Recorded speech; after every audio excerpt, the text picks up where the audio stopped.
Posture care, posture care, posture care. আমি এখানে একটা কথা বলি, কথাটা একটু কেমন হবে জানেন, আমি যদি কাউকে হার্ট করি কেউ কষ্ট পাবেন না। আমি বলি, রুগীকে বলি পুলিশ পোশ্চার।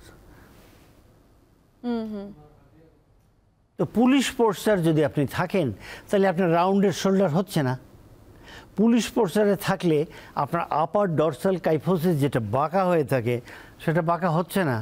এই চিন যেখানে ফরওয়ার্ড হেড পোশ্চার হয়, এই চিন যখনই সামনে আসে দেখেন কত জায়গায় টান টান টান পড়ে টান পড়ে, সেটা পড়ে না।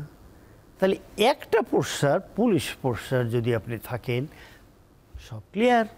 এবং এটা মানেন, তার মানে আপনি আমরা মানে ফোর্সের লোক নই, বাট আমরা তো 1 ঘন্টা পর পর 5 বার করতে পারি। আচ্ছা আচ্ছা। আমরা 2 ঘন্টা পর পর 10 বার করতে পারি। তাহলে তো আর আমার ওই tension, tightness, forward head posture এগুলো থাকলো না। এখানের যে আমরা স্কোলিওসিস দেখছি সেটা থাকলো না। এই যে কাইফোসিস হওয়ার পরে এরকম টাইট হয় সেটা থাকলো না। যখনই ফরওয়ার্ড হেড পোশ্চার হয় তখনই এই মাসেলটা খাটো হয়ে যায়, আপনার থাকলো না। এবং ল্যাভিটর স্ক্যাপুলি, স্ক্যাপুলা থেকে এসে এই স্পাইনে লাগে যে মাসেলটা, ও এরকম টাইট হয়ে যায়। টাইট হলে কম্প্রেশন দ্য নার্ভ, ব্যথা হয় রুগীর।